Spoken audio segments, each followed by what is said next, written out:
అబ్బో ఇక్కడ కేజీ చీరలు కొంటే అర కేజీ చీరలు ఫ్రీ అంట. మంగళ్య షాపింగ్ మాల్ కేజీల్లో సేల్, టన్నుల్లో ఆనందం. బీఆర్ఎస్ నిర్వహించింది యువ సంగ్రామ సదస్సు కాదు, యువతను రెచ్చగొట్టే సదస్సు అని ప్రభుత్వ విప్ ఆది శ్రీనివాస్ మండిపడ్డారు.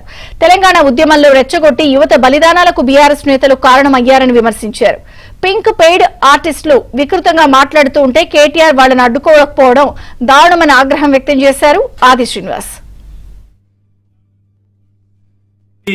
యువ సంగ్రామ సభ కాదు, యువ సంగ్రామ సదస్సు కాదు, యువకులను యువతను రెచ్చగొట్టే సదస్సు.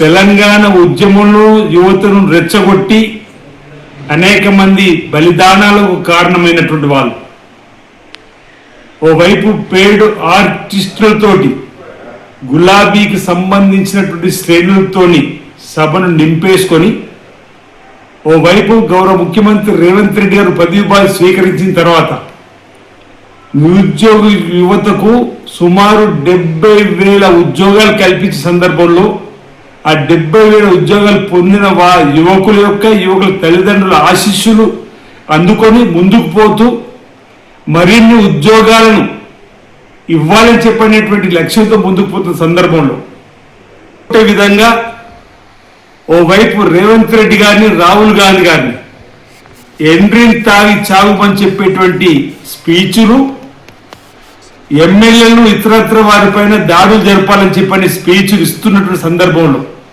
అదే వేదిక పైనటువంటి కేటీఆర్ వారించవలసింది పోయి ఈరోజు ఆయనలో ఉన్నటువంటి తెరలోపల ఉన్నటువంటి మనస్తత్వాన్ని ఈరోజు విష సంస్కృతిని, విష బీజాన్ని నాటేటువంటి ప్రయత్నం చేసేటువంటి సందర్భాన్ని ఏ విధంగానైనా మళ్ళీ అధికారం రావాలని చెప్పినటువంటి ఒకే ఒక్క ఆలోచనతో వారు చేసేటువంటి ప్రయత్నం తప్ప, ఆనాడు పెట్రోల్ పోసుకొని అగ్గిపెట్టే దొరికినటువంటి వాళ్ళు మళ్ళీ అధికారం రావాలనేటువంటి ఆలోచన చేసేటువంటి ప్రయత్నాలు తప్ప